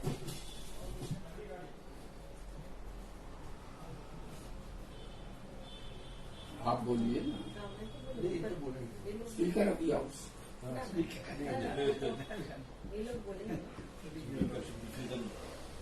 The question is the ladies who get married where they become speaker of the house. Administrator कहो ना। They lay down the law and they follow the law. Difference. ये जो बात आई अभी इलेक्शन कमिश्नर के अपॉइंटमेंट को लेकर, सुप्रीम कोर्ट ने जो वर्डिक्ट में गाइडलाइन दिया था कि अपॉइंटमेंट ऐसी होनी चाहिए जिसमें बैलेंस रहे, और वो रूलिंग पार्टी की लाइन टो करने वाले को दिया जाए पोस्ट, तो इलेक्शन जो हो रहे हैं पूरे देश में उसके बारे में क्रेडिबिलिटी का सवाल होगा। तो वो बहुत बड़ी पोजीशन है, बहुत ही क्रेडिबिलिटी की बात है। पूरे देश के लोग वो उसकी प्रोसेस को मान्य रखते, उसके आधार पे ही तो पूरा देश में शासन चलता है। तो ये जो दिया गया था गाइडलाइन, उसका वायोलेशन किया गवर्नमेंट ने। वो गोस्वामी भाई की बात सही है कि हमारे देश में जितनी भी गवर्नमेंट आती है, जितने भी रूलिंग पार्टीज आती है, वो सब बातें बड़ी बड़ी करती है एथिक्स की। हमने अलग पार्टी है, पार्टी का डिफरेंस की बात करते हैं, पर वो पार्टी विद डिफरेंस कोई रहता नहीं है, क्योंकि सबको पॉलिटिकल पावर का जो ये है ना मजा, एक बार आप सत्ता में आ जाओ तो पॉलिटिकल पावर साथ में रखने की जो इच्छा है तो सब रूलिंग पार्टीज की हो जाती है। तो पॉलिटिकल पावर अपने हाथ में रहे उसके लिए सब पार्टीज की कोशिश रहती है। तो ये जो अपॉइंटमेंट की बात आई है वो वायोलेशन है पूरा। और जो महुआ मोइत्रा का केस के बारे में गोस्वामी भाई ने रिफर किया, जो एथिक्स कमेटी पार्लियामेंट की बैठी, ठीक है, महुआ जी ने अपना जो प्रिविलेज है एज ए पार्लियामेंटेरियन, शायद शी हैज वायोलेटेड। तो उसकी एथिक्स कमेटी में उसकी चर्चा हो, कोई बात नहीं, होनी चाहिए, उसमें कोई शक नहीं है। पर जहां जिसको साक्षी के रूप में बुलाना चाहिए थे फेस टू फेस और वेरीफाई करना था, कोई भी आप वर्डिक्ट देते हो, कोई भी किसी को सजा सुनाते हो, तो उसका तो एक प्रोसेस होता है ना कि उसका पूरा वेरिफिकेशन होता है, कौन है सचमुच कितना जिम्मेवार है, कितना गुनाह किया है। तो वो वेरिफिकेशन नहीं हुआ, तो ये प्रोसेस है पूरा। वो ये लगता है कि वो पूरा दिखावे के लिए एथिक्स कमेटी है। और दूसरी बात है कि ऑपोजिशन पार्टीज ने तो अपनी राय अलग दी थी उसमें भी, तो वो बात को कंसीडर नहीं किया गया। और जो सजा उनको की गई, उनका पार्लियामेंटेरियन मतलब पोस्ट से उनको ये किया गया, तो she has approach the highest court of the land, तो उसमें शी हैज ऑल राइट्स। पता नहीं, उनको लगा होगा कि इतना कोई जल्दी नहीं है, हो सकता है वो तो अगले हफ्ते ही रोलर कोस्टर को लेके खुद दुष्यंत भाई दवे, जो बहुत बड़े एडवोकेट है और जो गुजरात से ताल्लुकात रखते हैं, उन्होंने चिट्ठी लिखा था चीफ जस्टिस को। और वो भी आप सबको याद होगा कि सुप्रीम में जो केस का जो ये होता है क्रम, कौन सा केस कौन से जज के पास जाएगा, उसको रोलर कोस्टर बोलते हैं। तो वो प्रिविलेज है चीफ जस्टिस का। तो कुछ केसेस बदल दिए गए। एक हॉल साहब जो इसमें भी थे कॉन्स्टिट्यूशनल बेंच में, उनकी बेंच में जो केस का हियरिंग होना था, वो जब बैठे तो उनको पता चला कि वो केस तो बेलाबेन की कोर्ट में ट्रांसफर हो गया है। तो नेचुरली डाउट लगेगा, क्योंकि बेलाबेन का गुजरात से ताल्लुकात है और वो केस का भी शायद ताल्लुकात होगा, नहीं पता है हमें। पर ये कंप्लेन हुआ, कौल साहब ने एक रिमार्क किया जो बैठ के तो क्या बोल सकते, बोले कि कुछ ना कहना ही ठीक है, इसके बारे में कुछ ना कहना ही ठीक है। इट वॉज हिज रिमार्क, मुझे जितना याद है, मैं गलत भी हो सकती हूँ, पर ही वॉज पेइंड कि ऐसा ऑल ऑफ अ सडन कैसे हो सकता है। तो दुष्यंत भाई ने बोला कि चीफ जस्टिस साहब को तो पता होगा कि ऐसा अचानक कैसे बदल गया उसका क्रम। तो ये सब हो रहा है सुप्रीम कोर्ट का, जो हम एक ना एक करते महिमा गान, पर हमारे देश के सुप्रीम कोर्ट का कुछ रजिस्ट्री डिपार्टमेंट के खिलाफ भी उसके कारण कंप्लेन भी हुई थी, उसको भी काफी बातें अखबार में आई थी कि रजिस्ट्री डिपार्टमेंट पावरफुल हो गया है क्या जजेस साहब से भी, तो वो बात भी चलेगी। वो ऐसे हाईकोर्ट में भी, हमारे राज्य की हाईकोर्ट में भी ये बात आई थी कि ये कैसे होता है, रजिस्ट्री डिपार्टमेंट पावरफुल हो जाता है। तो ये है, मतलब ये क्या एग्जीक्यूटिव के पीछे से कोई लगा रहा है, उसको डोरी लगा रहा है, ये कर रहा है, वहां से रिमोट कंट्रोल हो रहा है, इसलिए कुछ बदल जा रहा है। ये बात भी एक है, मतलब एक दहशत हमारे मन में खड़ा होता है। तो ये जो प्रोविजन किया गया वो ठीक नहीं हुआ। हमें पता है सीबीआई के डायरेक्टर का अपॉइंटमेंट को लेके भी कितना हल्ला गुल्ला हुआ था, 2 साल पहले की बात है। ये सब हमें भूलना नहीं चाहिए। हमारे देश में जो सब कुछ हो रहा है, और वो भी तिलन साहब ने ठीक ही बताया कि इलेक्शन कमीशन इतना पावरफुल है, कि तेलंगाना में डीआईजी मिलने गए तो उनको सस्पेंड कर दिया। वो भी रिसेंट केस है कि पुलिस के डीआईजी वो ही थॉट कि अभी बनने वाले चीफ मिनिस्टर ये हो सकते हैं, तो वो बुके लेके पहुंच गए तो उनको सस्पेंड कर दिया गया। अभी आज रिवर्ट हुआ है, शायद न्यूज आया है कि उनको रिस्टोर किया गया उनकी पोजीशन पे। और ये सब है, इलेक्शन कमीशन बहुत पावरफुल है, हम जानते हैं। सेशन साहब के टाइम पे मुझे याद है हमने वहाँ उनको फैक्स करके कंप्लेन किया था कि ऐसा हो रहा है यहाँ पे, तो तुरंत कलेक्टर ऑफिस से हमारे पे फोन आया, तुरंत पुलिस का व्हीकल वहाँ पहुंच गया कि जहाँ बोगस वोटिंग और ये सब चल रहा था। तो हम जानते हैं कितना पावरफुल है इलेक्शन कमीशन, पर इतना पावरफुल कमीशन को अगर कठपुतली के रूप में कोई नचाएगा तो हमारे हाल क्या होंगे, हम किस पे विश्वास करेंगे, वो सबसे बड़ा सवाल आज हमारी डेमोक्रेसी के आगे है। तो बहुत बुरा लगता है और उसमें कुछ ऐड करना चाहती हूँ रत भाई आपकी परमिशन से। गुजरात में इतना सारा हो रहा है, बहुत नकली डुप्लीकेट सब कुछ मिल रहा है। तो हमारे एक जाने माने अखबार ने तो हेडलाइन भी बना दिया कि नकली सरकार तो नहीं आ गई है, शैडो गवर्नमेंट आ जाए। Not exactly shadow government, it's not exactly shadow government. तो एक पार्लियामेंट्री पॉलिटिक्स का टर्म है, पर ये तो डुप्लीकेट गवर्नमेंट की बात है। तो ऐसा हेडलाइन भी बना, उसको एक ही हफ्ता हुआ है और रिटायर मतलब डुप्लीकेट आज डीवाईएसपी भी मिले और बहुत कुछ डुप्लीकेट गुजरात में मिल रहा है। और उसके बीच जो हुआ, इतना सारा अनएम्प्लॉयमेंट है स्टेट में, टेट और टाट की कहानी तो क्या कहे। इतने यंग लोग गांधीनगर में बार बार रिप्रेजेंटेशन दे रहे हैं, डिटेंशन ये कर रहे हैं, गवर्नमेंट हिल नहीं रही है। और इसके बीच तलाटी जो हम विलेज पंचायत के सेक्रेटरी जिसको बोलते हैं, उनकी क्वालिफिकेशन को all of a sudden government ने बदल दिया कि 12th पास मांगा था, अभी ग्रेजुएशन कर दिया टू फिल्टर द कैंडिडेट्स। इतने सारे एप्लीकेशन आ रहे, लाखों लोग अप्लाई कर रहे हैं और गवर्नमेंट बोल रहे हैं हमारे गुजरात में तो सब कुछ अच्छा है, कोई अनएम्प्लॉयमेंट नहीं है, सब लोग पकोड़ा बनाने की फैक्ट्री चला रहे हैं, तो कोई सवाल ही नहीं है। पर इतने सारे एप्लीकेशंस आ रही है, उसका क्या। और इसलिए आपने फिल्टर करने के लिए ये बदल दिया। वो भी आपको पता होगा कि अगले हफ्ते ही जीपीएससी की सारी डेट्स जो आ गई थी उसको रिवाइज कर दिया कि अभी रिशेड्यूल होगा। पता नहीं काहे को, अभी तो इलेक्शन भी नहीं होगा, पार्लियामेंट के इलेक्शन को देर भी है, कैंडिडेट्स तैयारी करके बैठे हैं, पर्सनल इंटरव्यू और वही बाकी है, काफी एग्जाम्स हो गई है, बच्चों की एज भी हो रही है, ओवर एज भी हो जाता है वो करते करते, कितने सारे सवाल हैं। और अभी महिलाओं के जो डेटा आ रहा है वो भी बहुत चिंता की बात है कि गुजरात में इतने सारे विमेन्स पे एट्रोसिटीज का केस हो रहा है। उसके बीच कुछ कॉर्ड्स बहुत अजीब ये भी दे रहे कि 498 का मिसयूज हो रहा है, वो हो रहा है। पर सोशल कंडीशन जो बदल रही है, जज साहब शायद हमारे नहीं देख पा रहे कि क्या बदलाव आ गया। वर्किंग वीमेन की जो हालत है, 2 काम करते हैं वो लोग, वहाँ नौकरी में भी और घर में भी, डबल वर्क और पेमेंट एक ही। तो वो बात किसी को नजर में नहीं आता है और सब लोग महिलाओं को क्रिटिसाइज करते हैं, पर उनको कोई स्कोप नहीं दिया जाता। उनको घर में जो काम करके आते हैं उनके साथ कैसा व्यवहार होता है, कितना मुश्किल है। और इतना इकोनॉमिक क्राइसिस है, सबसे ट्रेजिक बात है कि इकोनॉमिक क्राइसिस को हम एडमिट करना नहीं चाहते, तो इतना भयंकर इकोनॉमिक क्राइसिस है। आज हमारे जाने वाले अखबार ने अमेरिका का पूरा दिया है, रियल अमेरिका क्या है, इतना सारा उसका ऋण लिया है उसने दुनिया के सब देशों में। हम तो बताते हैं तब लोग सब हंसते हैं कि आपको पता ही नहीं अमेरिका क्या है।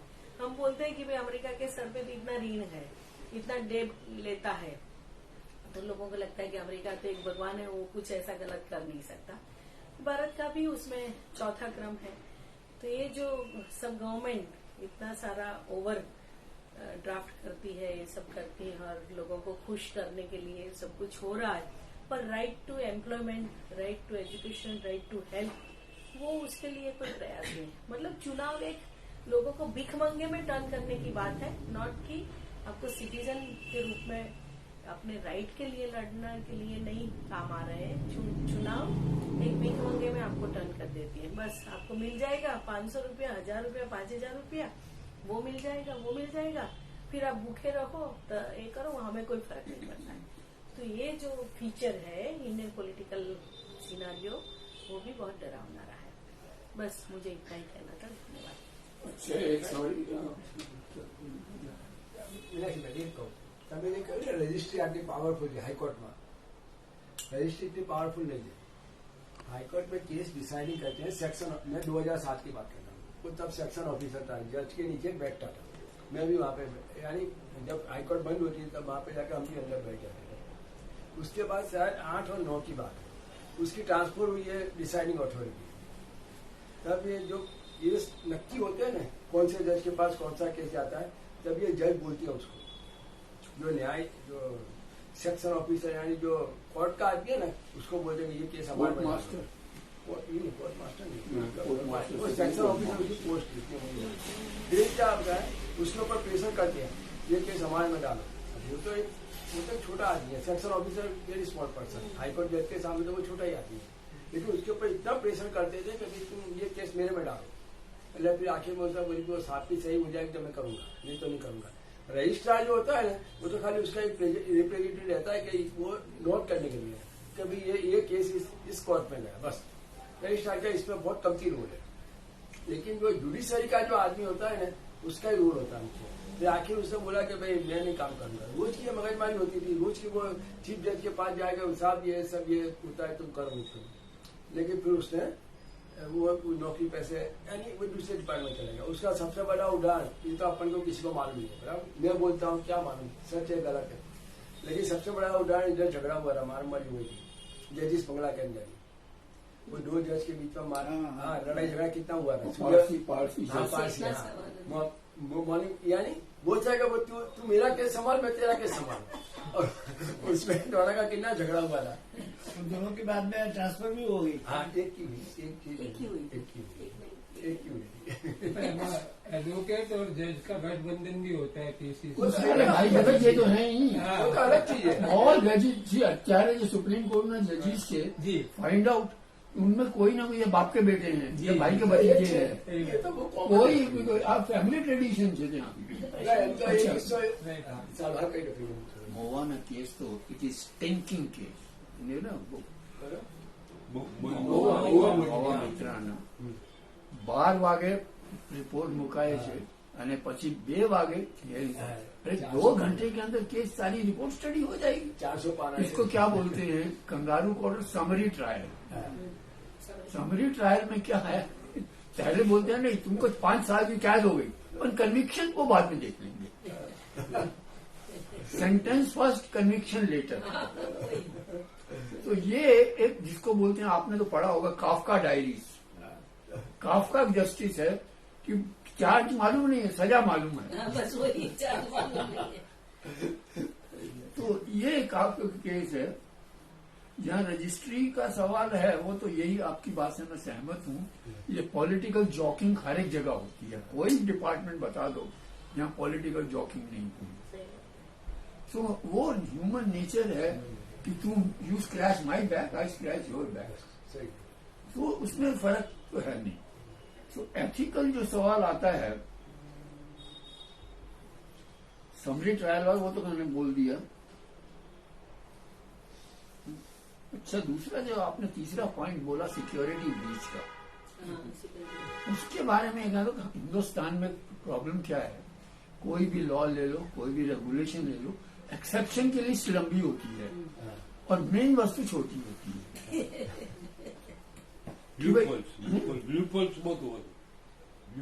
હવે હું મેડમ બેઠી છે અને ટીવી ઉપર ને તો બ્લુ પોલ ને તમને બરાબર એક પ્રેડિક્શન આપી, ત્યારે કેમેરા બંધ હતો।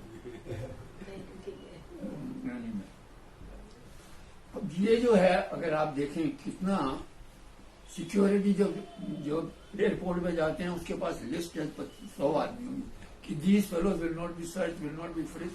अब उसमें से कौन सा है कौन नहीं है। उसमें अमेरिका का देखो, president ex president Abdul Kalam के जूते उतरवा दिए थे सिक्योरिटी ने आके, और उस सिक्योरिटी ऑफिसर को ट्रांसफर नहीं किया गया, ऑफिशियल अपॉलॉजी दी गई, लेकिन they have followed the rules. ये जॉन फर्नांडिस को ऐसे किया, बस जॉर्ज फर्नांडिस और प्रेसिडेंट कलम यार थोड़ा ध्यान मिनिस्टर है तो प्रेसिडेंट आपली नाक बहुत मोटो બીજો દાખલો કહું છું कोई दाखला नहीं अरे हाथी नहीं लग गया बकरी नहीं लाओ ना पर सवाल ये है कि उनका सिस्टम कैसे चलता है। ये अपना शाहरुख खान को तो कितनी बार किया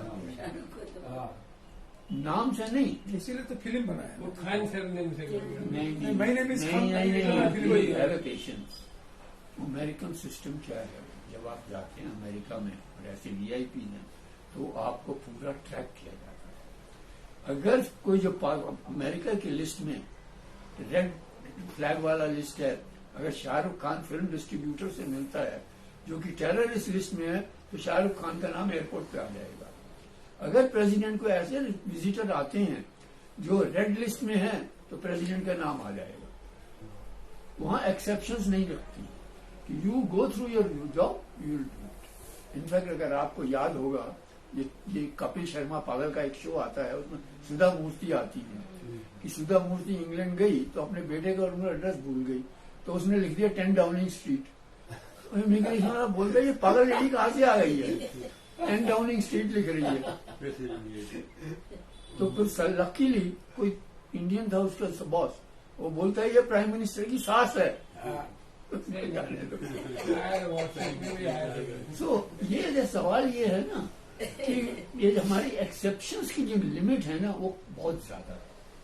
कोई अब MS धोनी ने किसी इंस्पेक्टर ने रोका भाई तुम्हारी डार्क ग्लासेस हैं तुम नहीं रख सकते। चीफ मिनिस्टर वहां का बोलते उसको ट्रांसफर कर दो कि भाई इसको आदमी का ख्याल रखना चाहिए। अरे तुम कायदा बनाते हो तो आदमी का ख्याल रख के बनाओ ना। So first they make rules, then they make by rules, then they make bylaws to bypass the laws. So when the list of exceptions and the bylaws is more, this you cannot help. नहीं जवाब देना महाराज मानस से।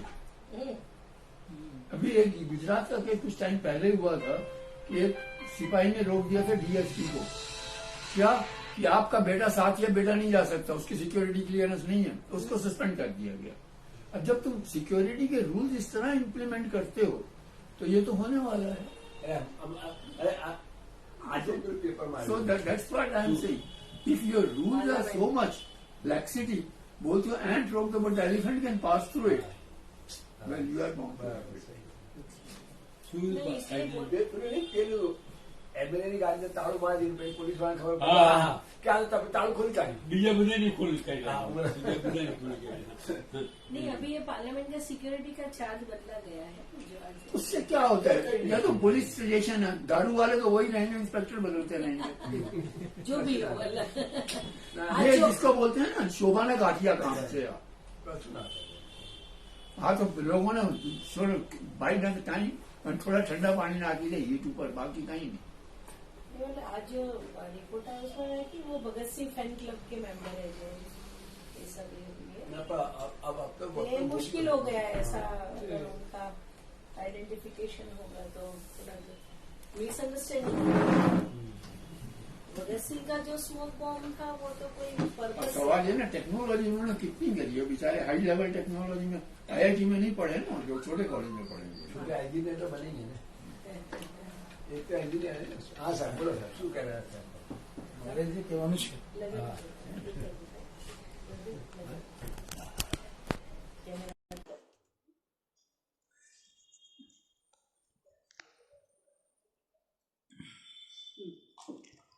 એ તો જે smoke bomb નથી, smoke yellow screen, ये तो बात बोली काढ़िया।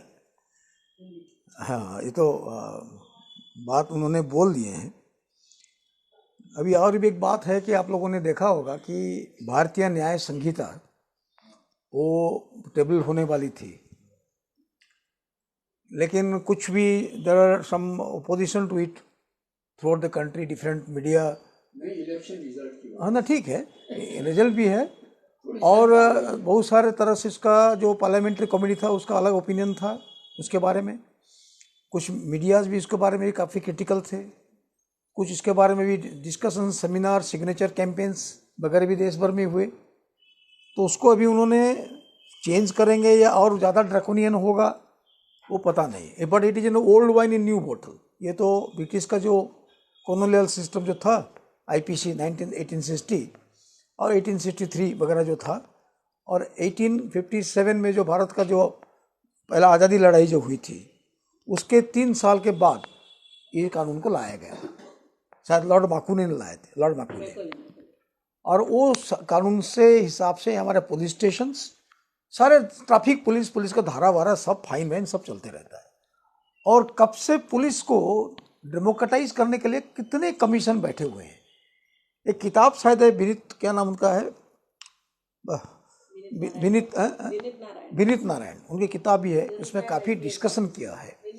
जस्टिस मुल्ला ने बताया था इलाहाबाद हाईकोर्ट के chief justice, Gujarat high court, sorry Allahabad high court के जो जस्टिस मुल्ला, पुलिस जो है ऑर्गेनाइज गुंडा है। पुलिस जो है ये ऑर्गेनाइज गुंडा है, 64 में बताया था।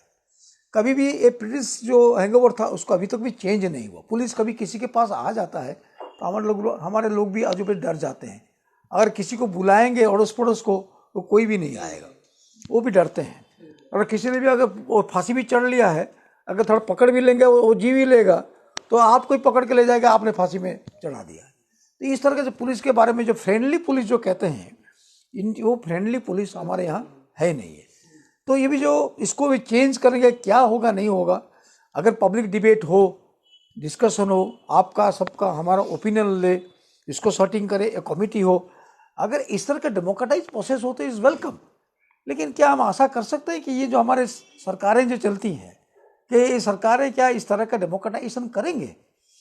पुलिस को डीक्रिमिनलाइजेशन करने की बात कब से हो रही है? डीक्रिमिनलाइजेशन, डेमोक्रेटाइजेशन जैसा लंदन में जैसा है, मैंने इवन ब्रिटिश सिस्टम तो लिया है, लेकिन लंदन ने उन्होंने पुलिस को थोड़ा मैंने डेमोक्रेटाइजेशन किया है, थोड़ा डीक्रिमिनलाइजेशन भी किया है। लेकिन अभी हमारा जो 1860 का जो आज़ादी लड़ाई को तोड़ने के लिए, जिसी का आधार पर जलियांवाला बाग जो हुआ, इस तरह से 5-7 ब्रिटिश ऑफिसर्स बाकी इंडियन सोल्जर को मगज में भरा दिया और वही गोली मारते गए जब तक गोली खत्म नहीं हुआ। तो ऐसी घटना तो अभी भी हो रही है, इनकाउंटर डेथ अभी भी हो रहा है, कस्टोडियल डेथ अभी भी हो रहा है। कितना, शायद इस साल में 135 समथिंग इसका हाईएस्ट है कस्टोडियल डेथ। और अभी हाँ, बाद में सुसाइड कर लिया, वो कर लिया, सब आ जाता है सब।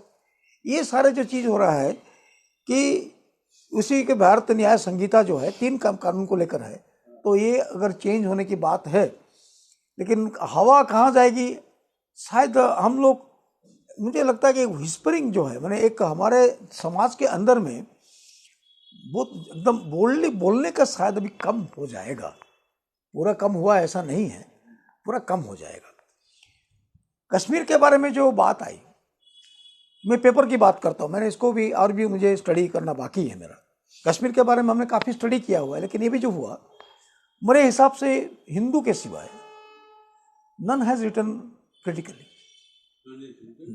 क्रिटिकली किसी ने नहीं लिखा। Hindu is the only paper, news paper जिसने 2 आर्टिकल लिखा। इंडियन एक्सप्रेस में भी शायद प्रताप भानु मेहता का आर्टिकल थोड़ा एक्सप्लेनेड था। आज भी एक डिस्कशन शायद क्रिमिनल जो प्रोसीजर एक्ट को लेकर हिंदू में ही है। 1-2 पेपर बचे हुए हैं और बाकी तो वाह वाह वाह वाह हो रहा है। और लिखने वालों को मैं जानता हूँ, यंग वो हैं, उनको सेंस हिस्ट्री नहीं है। एजी नूरानी किताब पढ़े, कश्मीर का तो इतना सारा किताब से, इतना सारे डॉक्यूमेंट्स हैं, कौन पढ़ेगा? इतने सारा किताब है, कौन पढ़ेगा? अभी पढ़ा बड़ी नहीं है, डायरेक्ट नॉलेज का किताब मिलता है, टेक्स्ट बुक मिलता है, कॉपी कर लो, पास करो, डिग्री लेके चले जाओ। कश्मीर के बारे में हो गया, IAS भी हो गया, IPS भी हो गया, सब कुछ हो गया, वो हो गया। अगर वो भी पोस्टेड होता तो अकॉर्डिंगली काम करेगा वो। तो ऐसी बात अभी हो गई है। तो कश्मीर के बारे में और भी हमको एक मौका मिलना चाहिए, हम डिटेल डिस्कशन हम करेंगे। एक्सेशन कैसा हुआ, इसके अब्दुल्ला का रोल क्या था, हाँ कितना भंग हुआ, हरि सिंह ने कैसा किया था, हरि सिंह कैसे एट्रोसियस था वहाँ, क्या सबसे जो प्रगतिशील लैंड का जो था, जो land to the landless Sheikh Abdullah ने अमल किया था, education was for all was था, ये सारे चीज़ें थी। फिर कैसे क्या क्या हुआ, कैसे कैसे हुआ, ये घटना हुई। तो ये सीज फायर की हुआ, जो अमित शाह ने जो चैप्टर उठाया, माउंटबेटन का क्या रोल था, कोल्ड वॉर पीरियड का क्या रोल था, और ये बाद में वो कॉमनवेल्थ में ले जाने का क्या जरूरत था, मैं इंडिया को ज्वाइन करवाना और यूएनओ को ले जाने क्या जरूरत था। एक प्रॉब्लम खड़ा कर दिया, शायद ऑक्युपाइड कश्मीर बनता भी नहीं। ये अगर इंडियन फ्रीडम स्ट्रगल को भी देखा जाएगा तो ये ब्रिटिश का जो मैचिनेशन जो है, किंगली स्टेट, प्रिंसली स्टेट और बाकी ब्रिटिश स्टेट, फिर एक सरदार पटेल भी नहीं आते, अगर वो प्रिंसली स्टेट कर दिया, गॉन लगा दिया, जॉइन करो, सही करो, तो मार दूंगा। तो भी 3 स्टेट तो उन्होंने रिवोल्ट किया, त्रावणकोर, हैदराबाद और जूनागढ़ 3, और हैदराबाद तक किया ही। हैदराबाद को वो डिफिकल्ट हुआ, काफी पॉलिसी खेलना पड़ा, मिलिट्री मार्च करना पड़ा, करियप्पा मल्टी मिलिट्री मार्च करना पड़ा। तो ये ब्रिटिश की पॉलिसी को कभी हमने इस तरह से कभी ये नहीं किया। We have not condemned that British policy. ये तो राजा गायकवाड़ के पास में ब्रिटिश अफसर आते थे, जंगल, छोटा उदयपुर में जंगली वो शिकार करने जाते थे, और आदिवासियों को घेरा डालेंगे और डब्बा मारेंगे, सब जानवर आ जाएंगे, वो मंच में पेड़ में खड़ा होकर मारेंगे और फोटो खिंचवाएंगे। तो कितना बड़ा उनके वो लंदन में या कहीं बंगला में वो लगा होगा, कितना बहादुर थे, शिकारी थे, वो बाघ को सामने सामने लड़ाई किया, ऑल कावर्ड्स। तो ये जो है सब, ये इस तरह का बात हुई है। तो अभी जो बात है कि कश्मीर के बारे में वी नीड मोर डिस्कशंस, मुझे लगता है कि और अच्छा से मोर डिस्कशन हमको होना चाहिए।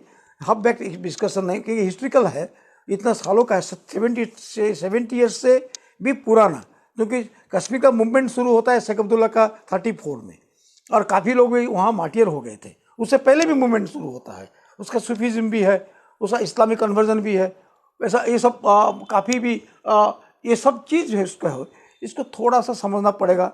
हमने हैदराबाद को समझने की कोशिश कभी नहीं की, हमने मणिपुर को, नॉर्थ ईस्ट को समझने की कोशिश कहीं की, हमने समझा बॉम्बे, समझा अहमदाबाद, समझा चेन्नई, थोड़ा दिल्ली, और ये समझ लिया।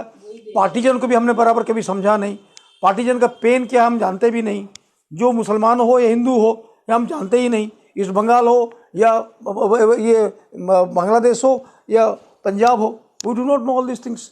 कुछ वो माने जो गाय बांधने वाला पाकिस्तान में और रोसोड़ा इंडिया में, ऐसे स्थिति हम कभी फेस शायद हमने नहीं किए हैं। तो ये सारे चीज़ बहुत सारे कॉम्प्लिकेटेड मैटर्स हैं, और एज जनरेशन इज पासिंग उनको में सेंस ऑफ हिस्ट्री इज हमारे पास नहीं होता है, ये बड़ा प्रॉब्लम्स हो रहे हैं। अभी जो बात है कि मुझे जो JNU में जो भी है, आपको क्या प्रोटेस्ट करने की, सारा भारत में आप प्रोटेस्ट नहीं कर पाओगे। आप प्रोटेस्ट करोगे तो आपको दंड दिया जाएगा। बोलिए, ये तो किसी राजा महाराजा ने भी नहीं किया था, और ये ब्रिटिशों ने भी ऐसा नहीं किया था। JNU वालों को क्या, अगर आप प्रोटेस्ट करते हो आपको 20,000 रुपया, 10,000 रुपया को फाइन। अभी अलीगढ़ वाले ने वो किया, वो गाजा को लेकर किया, उनको पकड़ के ले गए।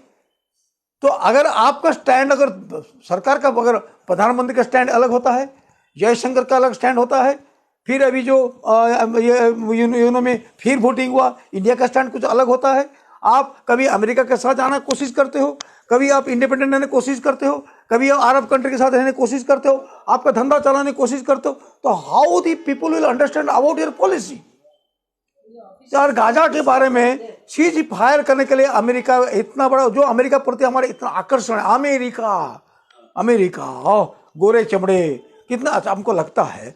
तो आप जो अमेरिका सीज फायर करने मना भी कर रहा है, वीटो दे रहा है, अभी जो दिया, और उसे अमेरिका प्रति हमारा का भी जो मोह जो है वो नहीं जाता है। मैं थोड़ा तिलन साहब के साथ थोड़ा एक वक्त मैं इनको बात कहूँगा। अमेरिका जिसको मारना चाहता है ना, मार डालता है, जिसको बचाना चाहता है बचा दे। इन लिंकन से लेकर कैनेडी तक, whom they want to kill, इतना सिक्योरिटी सिस्टम्स है, लेकिन there other agencies are there, whom to keep, whom to kill, ये सब है। American system is highly organised एकदम है सिस्टम्स। अगर कैनेडी भी उनके सिस्टम के खिलाफ जाता है, उसे भी खत्म करो। अगर लिंकन भी जाते हैं, खत्म करो।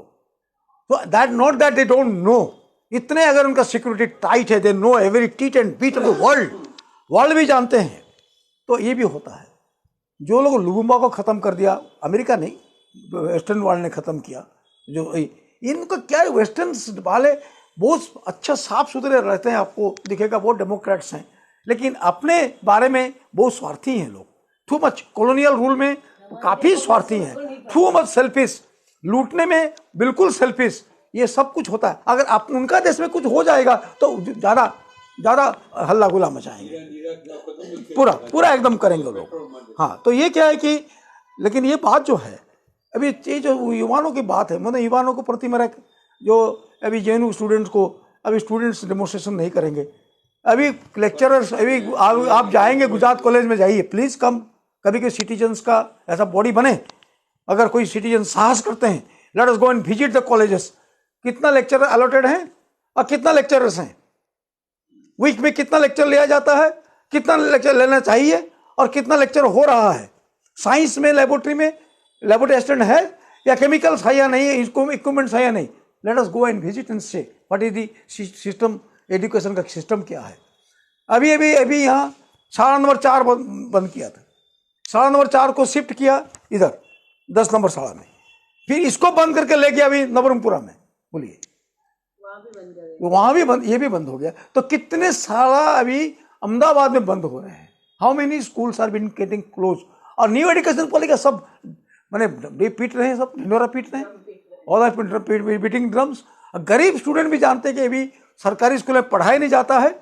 गांव की बात अलग है, लेकिन अहमदाबाद की बात करता हूँ तो जितने सारे गरीब है, रिक्शा वाला भी है, जो भी हमारे यहाँ भी हैं, वो लोग जाके क्या करते हैं, अपनी बच्चे को वो लोग टाई पहनने वाला, जो जूता पहनने वाला, वो टैक्सी ले जाने वाला, उसी को, उसका दोनों अगर बच्चे हैं तो 2-3 हज़ार रुपया उसको महीने में खर्चा होता है, 2-3,000 रुपीज़ मंथली, और उसके लिए एक्स्ट्रा मजदूरी दोनों माँ बाप करते हैं। ऐसी सिचुएशन हो गई है।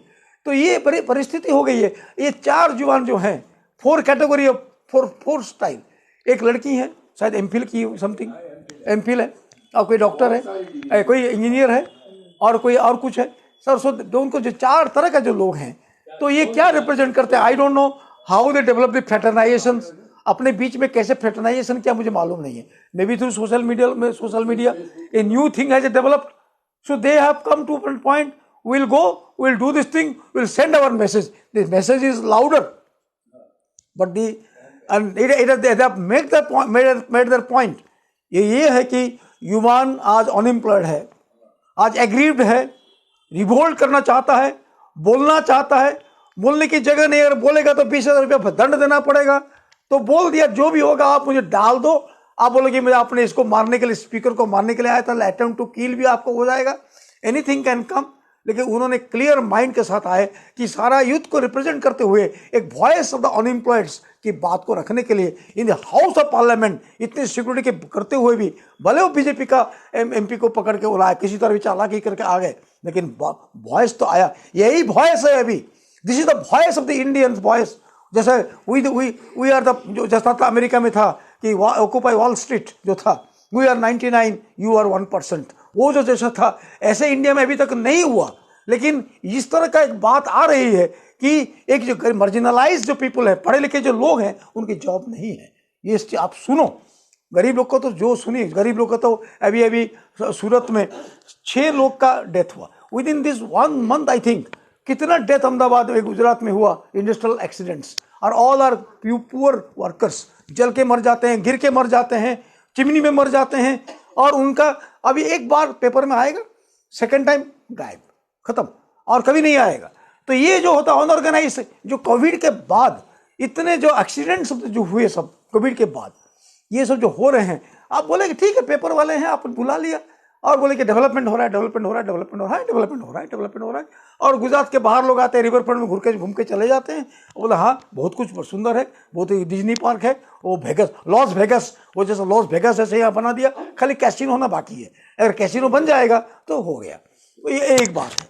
तो इस तरह का ये जो यूथ का वॉइस जो है, ये बड़ा जबरदस्त घटना बने। वो स्मोक बॉम्ब था, ये था, वो बहरा को संभालने के लिए वो बॉम्ब नहीं था, ये खाली एक स्मोक था, ये स्मोक, ये स्मोक था नथिंग। लेकिन फोटो भी दिखा है, कुछ लोग बैठे थे, वो आराम से अपने काम करते थे, दे वर नॉट पैनिक, वो लोग पैनिक ही नहीं हुए लोगों ने। और भी बात है कि ये जो गवर्नमेंट की बात किया उन्होंने, ठीक है, एक तो पकड़े गए, हमारा डॉन लोगों का था, डॉन जो रूलिंग पार्टियों का डॉन होता है, back by this Haji Mastan भी था। हाजी मस्तान का क्या सरकार नहीं चलता था? लतीफ था यहाँ, क्या अपना सरकार नहीं चलता था? चिमन भाई का सपोर्ट नहीं था उसके पीछे। तो जैसे डॉन लोगों का अपना एक गवर्नमेंट चलता है, पुलिस के साथ है, जुडिशरी के साथ है, उसको वहाँ फ़ोन लगाओ, उसको वहाँ फ़ोन लगाओ, ये सब था। तो उसका भी एक्सटेंशन हो गया। अभी एक इसको extra constitutional governments are coming up और आएगा, because extra constitutional organisations are coming up supported by the government in power. तो इसीलिए एक्स्ट्रा मैं गवर्नमेंट बना दिया। मैं बोलूँगा, आप देखिए काफ़ी गाड़ी घूमते हैं कि गांधीनगर का गाड़ी धारासभ्य लिखा है, सर धारासभ्य न भी हो ना भी हो, ये है समथिंग, ऐसा प्लेट लगाया जाता है। अगर आप पुलिस पकड़ेगा कोई किसी का गाड़ी नहीं होता है, ताकि इसी में आपको होगा। और वो पैड भी यूज करता होगा और वो भी लेकर धारासभ्य लिखे आपको सर्टिफिकेट भी दे देगा। ऐसे काम तो गांव में कब से चल रहा है भाई? आज पकड़े, कब पकड़े? जब आपको शायद खोखा नहीं मिला, खोखा मतलब जो आपको पैसा नहीं मिला, तभी आपको पकड़े गए। बाकी तो चल ही रहा है। डॉन चलाते थे, अभी आईपीएस लोग, आईएएस लोग ये नाम पे चलाते हैं। और ये रिटायर्ड लोग कानून वानून जानते हैं। किसको फोन कर दिया, अरे भाई कर देना है अभी, तो कर दिया तो 10 लाख रुपए मिल गया। तुम्हारा 2 लाख, मेरा 8 लाख, बाकी दिया मैं 5 लाख, और 2-3 लाख यहाँ देके मैं खत्म कर। सो इन मीन्स ऑफ जो भागीदारी करने का जो है, corruption, fundamentalism, casteist force, communal forces, ये जो मिलिटेंट फोर्सेस आ रहे हैं, और बाद में अगर आप अपोज करेंगे मार देंगे। क्या है, एक्टिविस्ट था जो हमारा जो ये हाईकोर्ट के सामने, तो मार ही दिया ना, हाईकोर्ट के सामने खत्म कर दिया। इतना थ्रेट फिर कौन करेगा? घर में बोलेंगे पप्पा तुम जतन में तुम जहाँ ना जाओ, तुम्हें बातों ना करो, तुम्हें करो तो हमारा घर हालत खराब हो जाएगा। तो ऐसी परिस्थिति, ऐसा ही परिस्थिति खड़ी हो गई है। लोग को बोलना ही बंद कर दिया है। और भी बात जो है कि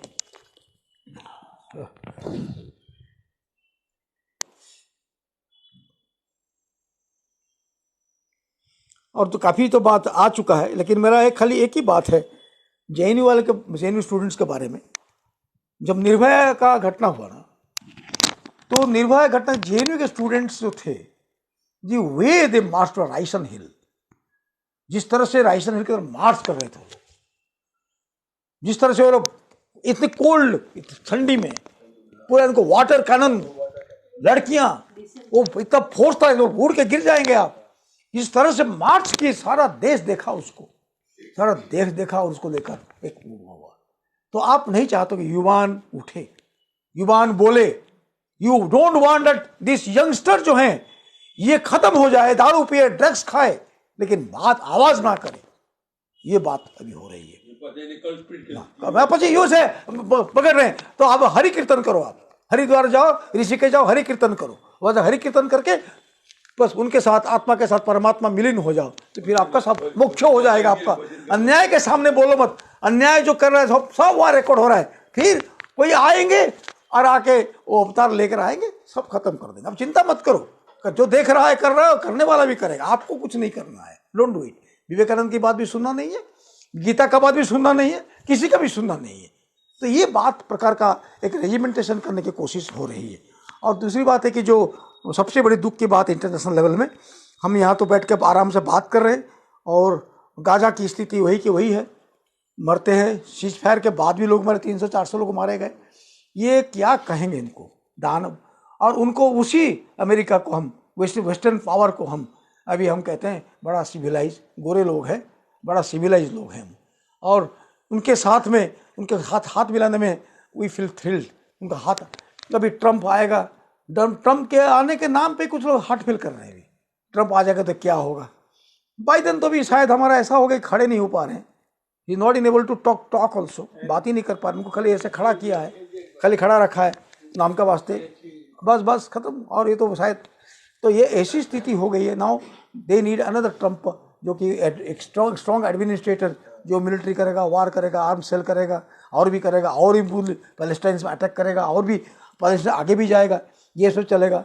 तो करंट का जो हम डिस्कशन करते हैं वो खाली ये देश का नहीं होता है, हमारा राज्य का भी नहीं होता है, दुनिया का भी हो जाता है। अभी तो सारे सरकार गिर रहे हैं, उठ रहे हैं, गिर रहे हैं, उठ रहे हैं। अभी हमारा इंग्लैंड का सरकार क्या होगा पता नहीं, सुधा मूर्ति जी का, जमाई का हालत क्या होगा मालूम नहीं। तो ये बात है तो ये सब जमाई ससुर ससुर ये इनका जो चलता रहता है, ये क्या होगा। अभी मुश्किल क्या है कि अभी राजा बनना कोई राजी नहीं हो रहा है। अभी राजा कौन बनेगा, तो राजा जो बनेगा अभी वो जाके जिसको इंडियन लोग जो हैं जो उनको शोषण शासन करते थे, अभी हमारा कमला हैरिस भी प्रेसिडेंट बनी, वाइस प्रेसिडेंट बनी हुई, शायद वो प्रेसिडेंट कैंडिडेट बन जाए, जीत भी जाए। तो अभी ये जो जितना सारे हमारे इंडियन काला लोग जो हैं, मुझे लगता है कुछ साल के बाद यही हर जगह राज करेंगे, ये प्रेसिडेंट्स और प्राइम मिनिस्टर बनेंगे, क्योंकि वहाँ के लोग क्वालिफाइड ही नहीं हो रहे हैं। They not interest in politics, वो इंटरेस्टेड नहीं है पॉलिटिक्स में, उनको धंधा में इंटरेस्ट है, उनका घूमना है, वहाँ घूमना है, उसी में इंटरेस्ट है। दे आर लिस्ट इंटरेस्टेड, इसको वोट दिया नहीं दिया, they are not at all interested. तो ऐसी स्थिति बन रही है। और उसी के साथ साथ हम लोग कुछ वॉइस ऑफ सैनिटी की हम बात कर रहे हैं, और वही हमारा MSD का वॉइस ऑफ सैनिटी हम 10 तारीख को भी हमने गुंजन किया, वही चालू रहे। मैं इतना कहकर मैं अपनी बात को पूरा करता हूँ, और आज का मीटिंग में यहाँ मैंने समाप्त हुआ अनाउंस करता हूँ। सर તમારી વાત પેલી સાચી છે. આ ગીતનો જે અવાજ થયો ને એ અવાજ હોય ને, और शायद